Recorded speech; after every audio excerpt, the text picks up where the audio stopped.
नमस्कार, news state में आपका स्वागत है। मैं हूं आपके साथ लोकेंद्र त्यागी। आपके मुद्दे में आज बात करेंगे ठंड की। दरअसल मध्य प्रदेश में हाड़ कपा देने वाली ठंड ने लोगों की परेशानी बढ़ा दी है। लोगों का घर से निकलना मुश्किल हो गया है। ठंड से बचने के लिए लोग अलाव का सहारा ले रहे हैं। कई जिलों में तापमान 10 डिग्री से नीचे है। वहीं उज्जैन में ठंड की वजह से एक ही दिन में भीख मांगकर गुजारा करने वाले 3 लोगों की मौत हो गई। ऐसे में बद इंतजामी को लेकर कई तरह के सवाल खड़े होने लगे हैं, क्योंकि ये मामला बेहद संवेदनशील है और ठंड का मौसम जब शुरू ही होता है तभी रैन बसेरों की व्यवस्था की जाती है। लेकिन उज्जैन में जिस तरीके से 3 लोगों की जान गई, उसके बाद कई सवाल खड़े हो गए हैं। आज इसी पर करेंगे चर्चा। कुछ खास मेहमान हमारे साथ जुड़ेंगे, लेकिन उससे पहले आज की रिपोर्ट आप देखिए।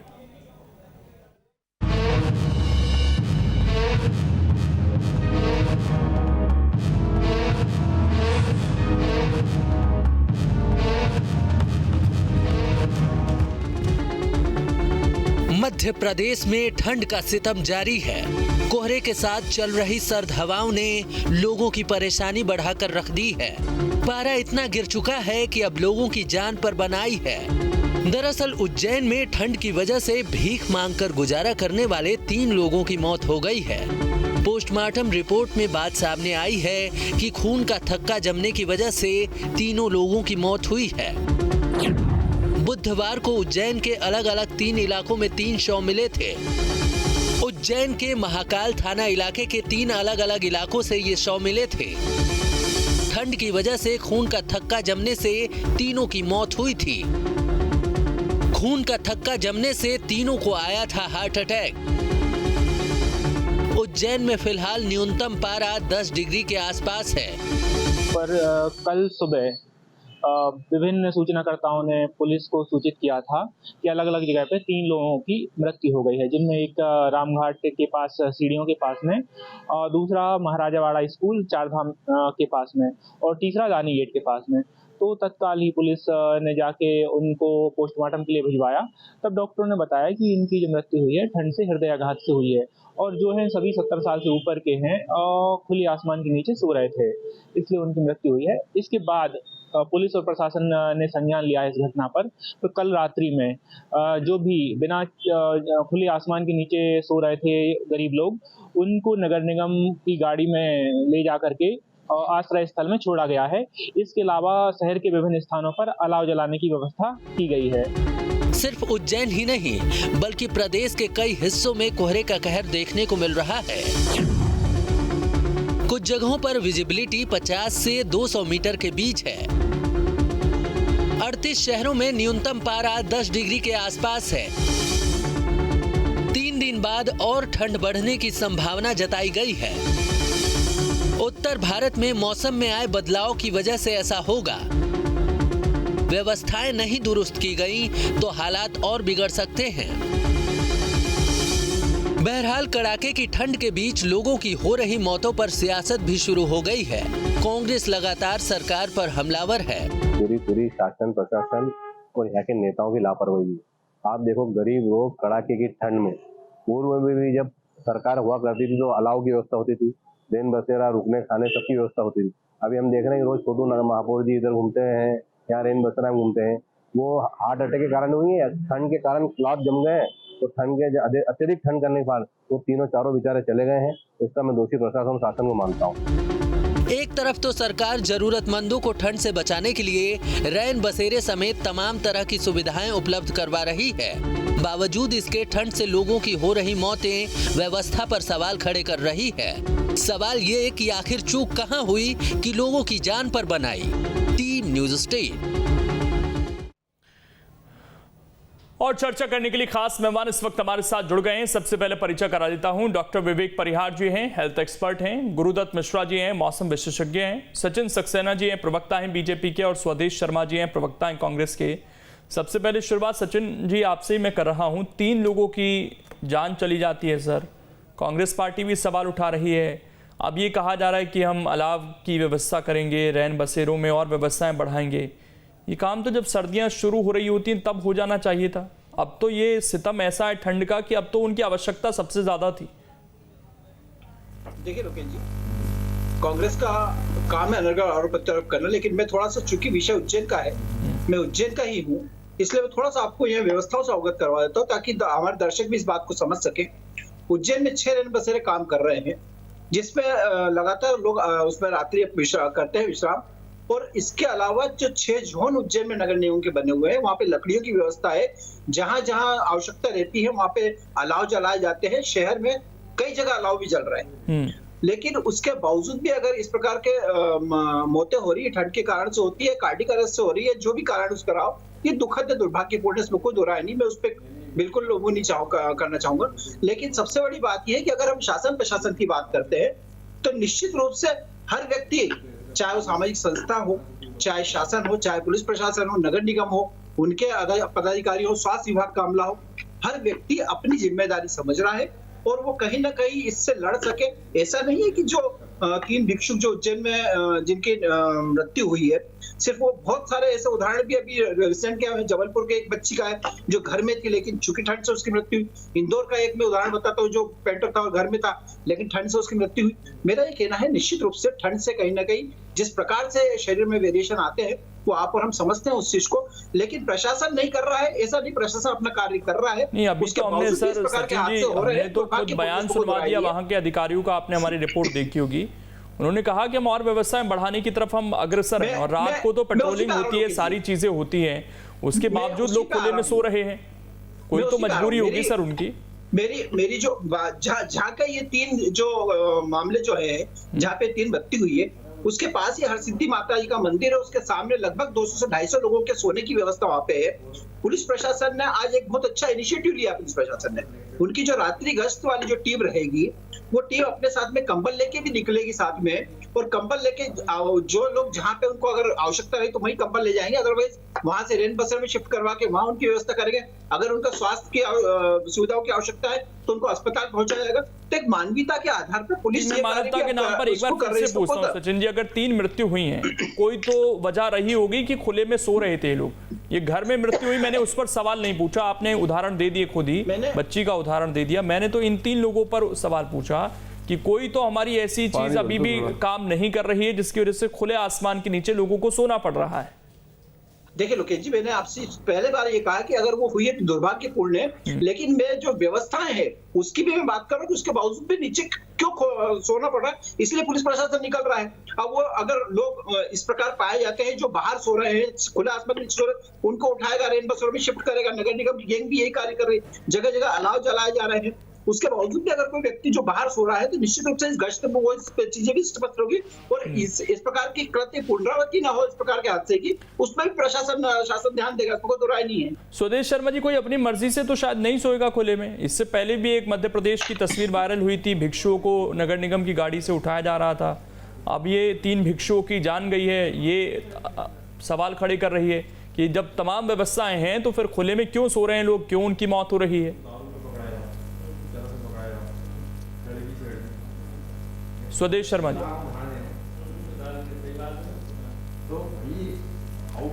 स्वदेश जी तक लग रहा है आवाज नहीं पहुंच पा रही है। मैं डॉक्टर विवेक जी, देखिए लोकेंद्र जी, जमहूरियत में जनता ही भगवान होती है और भगवान महाकाल के दरबार में अगर भिखारी गरीब आदमी की इस तरह से मौत हो जाए तो जमहूरियत में एक व्यवस्था है, स्वास्थ्य, शिक्षा और सुरक्षा, रोटी, कपड़ा और मकान, ये सब सरकार की जवाबदारियां हैं। हम देख रहे हैं वहाँ का पारा तो 10 है, आपने जैसा आपने बताया, ग्वालियर चंबल संभाग का तो 5 है।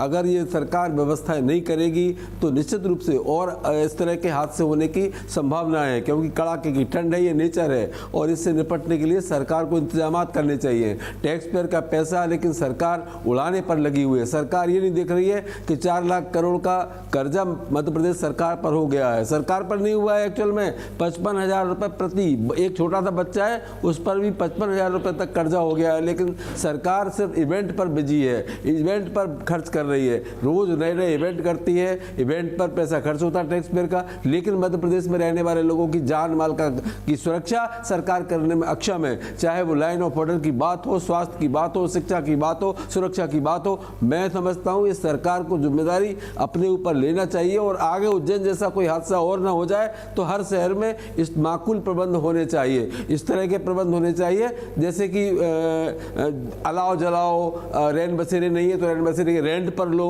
अभी सर्दी का समय है, प्रकृति का प्रकोप बढ़ सकता है, रेंट पर लेकर के लोगों को उसमें शिफ्ट कराने की व्यवस्था करो। अगर भूखे हैं तो भोजन की व्यवस्था करो। ये सब सरकार की जवाबदारियां होती हैं लोकतंत्र में, लेकिन सरकार लोकतंत्र को खतरे में डाल रही है, संविधान को बेचने में लगी है, सरकार सिर्फ इवेंट करने में लगी है, सरकार सिर्फ अपना प्रचार प्रसार करने में लगी है। आप खुद ही देखिए सरकार का कम से कम अरबों रुपया किसकी।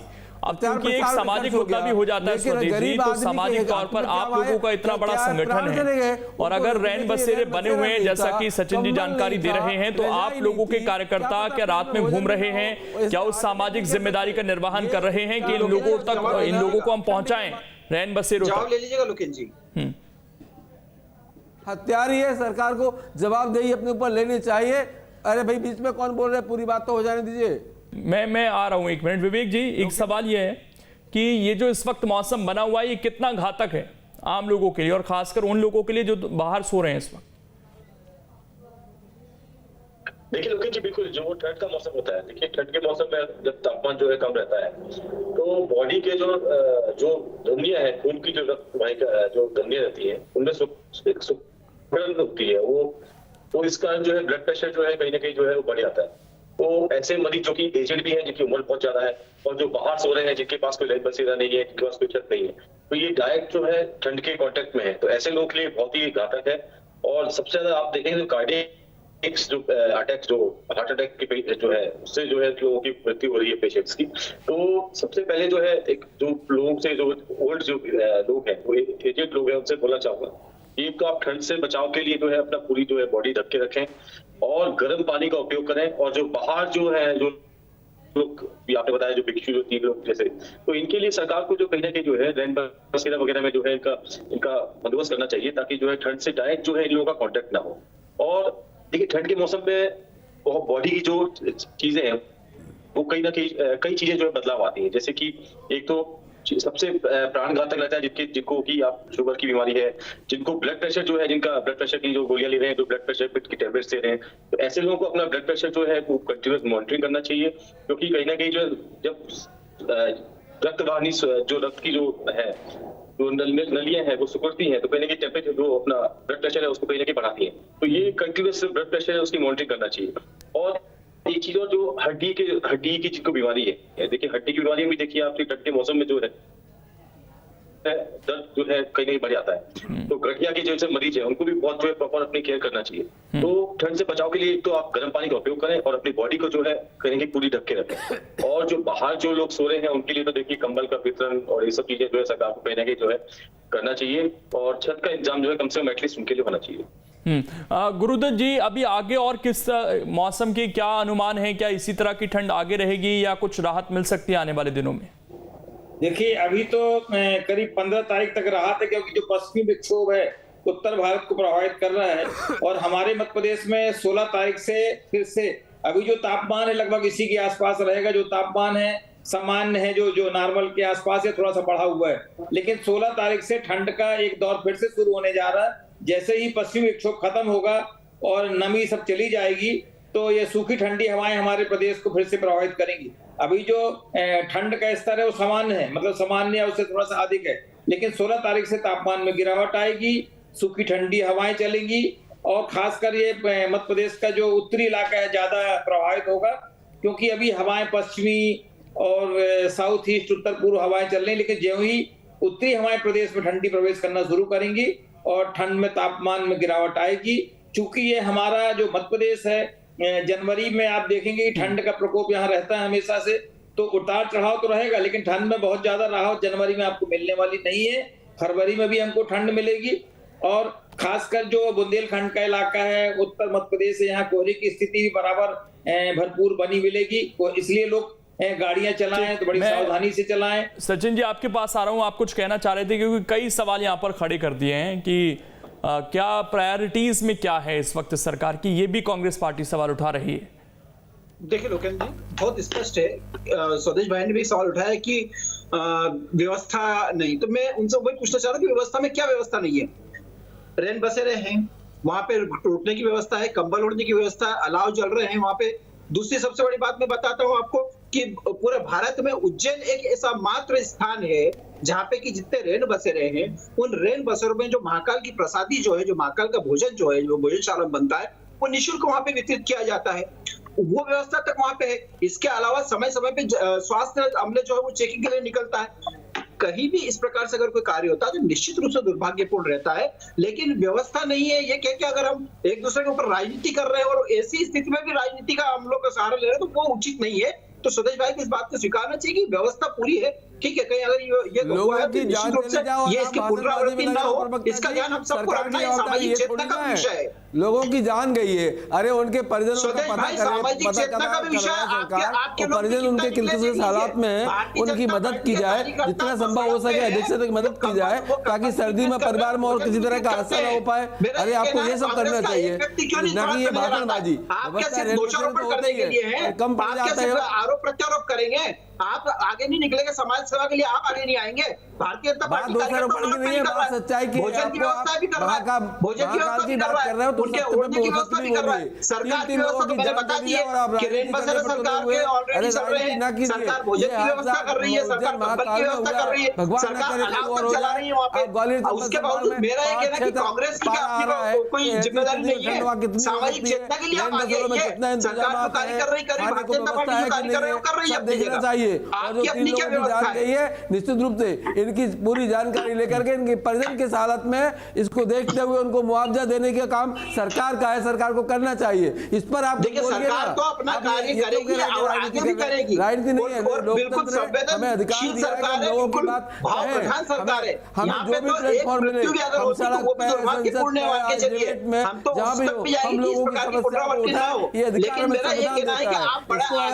इसको आप एक मिनट आ रहा हूं, मैं डॉक्टर साहब की बात जाना चाहूंगा। और मेरा सवाल ये है डॉक्टर विवेक परिहार जी, दिल के मामले बड़े सामने आ रहे हैं, हार्ट अटैक के मामले बहुत ज्यादा सामने आ रहे हैं इस मौसम में। दिल का ख्याल लोग कैसे रखें और क्यों हार्ट अटैक के मामले सर्दियों में बढ़ रहे हैं? देखिए लोकेश जी, मैंने जैसा बताया कि जो ठंड जो है, देखिए इसका जो डायरेक्ट कनेक्शन है, वो रक्त की धमनियां जो होती हैं वो ठंड के मौसम में सिकुड़ जाती हैं। तो कहीं ना कहीं जो बीपी के पेशेंट्स हैं तो उनके लिए बहुत प्राण घातक रहता है। कहीं ना कहीं ब्लड प्रेशर बढ़ता है, अगर वो प्रॉपर मेडिसिन नहीं ले रहे हैं, टाइम पे अपने जो अपना ब्लड प्रेशर है उसको मॉनिटरिंग नहीं कर रहे हैं, तो ये उनके लिए बहुत जानलेवा रहता है। और कहीं ना कहीं हार्ट जो कार्डियक अरेस्ट जो आजकल हो रहा है, जो हार्ट जो है चलते चलते बंद हो जाता है, तो वो कहीं ना कहीं जो है आपको ज्यादातर पेशेंट्स में जो डेथ का रीजन है वो ये वही बनता है। तो ऐसे लोगों को मैं कहूंगा जिनको बीपी की शिकायत है, वो अपनी बीपी की गोली जो है, दवाई जो मेडिकेशन है, उसको आप प्रॉपर टाइम से लें। और सुबह जो है, देखिए अक्सर जो देखते हैं कि अपने जो बूढ़े बुजुर्ग हैं वो बहुत जल्दी सो के उठते हैं और ये आदत में उनकी होता है। तो ये चीजें थोड़ी सी, अभी जो है ठंड का मौसम ज्यादा है, थोड़ा सा लेट उठे, जब टेम्परेचर जो है थोड़ा सा बढ़ जाए तो तब वो उठे, तो अपना जो भी आप डेली जो क्रिया है वो उसको जो थोड़ा सा अपना टाइम बढ़ा दें उसकी चीजों के। और गर्म पानी का जो है कोशिश करें, आप गर्म पानी का जो है उपयोग करें ज्यादा से ज्यादा, और अपने कानों को और अपनी हथेलियों को, अपने पाँव को, इनको जहां से हीट लॉस होता है, इन चीजों को जो है, शरीर के इन पार्ट्स को जो है आप ढक के रखें ताकि टेम्परेचर जो है बॉडी में मेंटेन रहे। डॉक्टर विवेक, एक चीज़ और, जो लेबर हैं जो काम करती हैं इस खुले आसमान के नीचे, या जो गरीबों का भी इशू आया जिससे उनकी जान चली गई, उनके लिए किसी तरह की कोई ख़ास सलाह आप लोग देना चाहेंगे? क्योंकि उनके पास शायद उतनी व्यवस्था नहीं है कि वो अपनी डाइट का ख़ास ख्याल रख सकें, या उतनी सुविधाएं नहीं है उनके पास। तो उनके लिए क्या ऐसी चीज़ें हैं जिससे वो इस सर्दी के मौसम में जब बाहर निकल रहे हैं, काम कर रहे हैं, तो वो अपना ख्याल रख सकते हैं?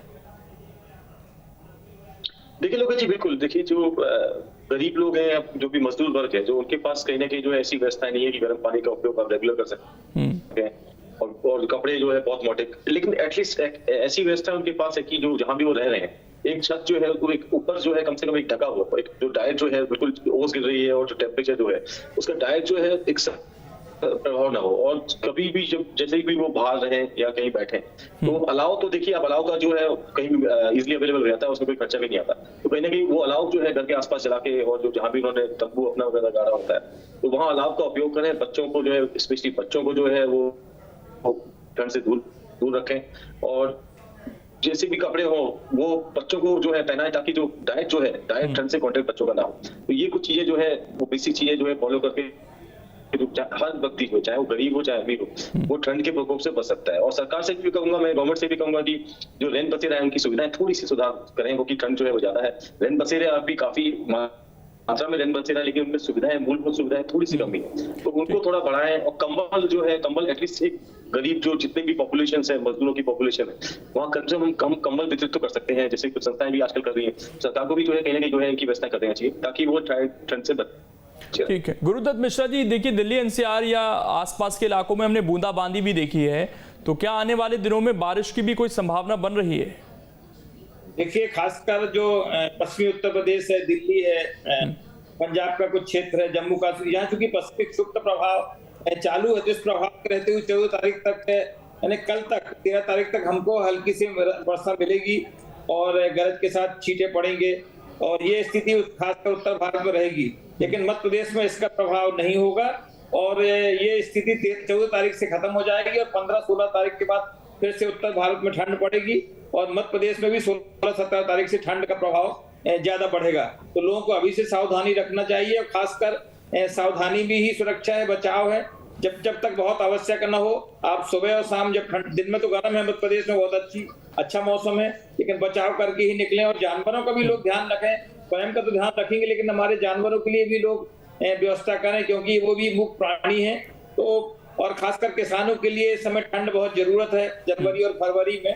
तो बहुत ज्यादा राहत ठंड से फिलहाल नहीं मिलने वाली, आने वाले दिन और प्रभाव बढ़ेगा। ठीक है सचिन सक्सेना जी, देखिए आपने क्योंकि उज्जैन का जिक्र किया, आपने कहा कि मैं उज्जैन में ही हूँ, तो क्या जन जागरूकता की कमी है, और इसको बढ़ाने के लिए अब आगे क्या कदम उठाए जाएंगे ताकि कोई भी खुले आसमान के नीचे ना सोए?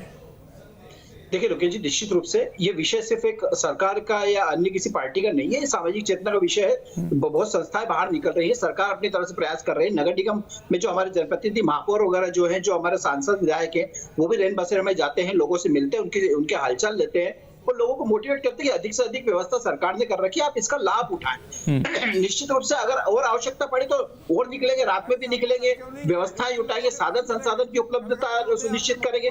लेकिन मेरा ये कहना है कि कहीं ना कहीं इन सब चीजों में हमें आगे आके और सरकार के साथ में कदम से कदम हर संस्था को मिलाना चाहिए, और जो उपलब्धता हो सकती है उन गरीबों के लिए, जिनको वाकई आवश्यकता है इन सब चीजों की, उनके लिए करना चाहिए।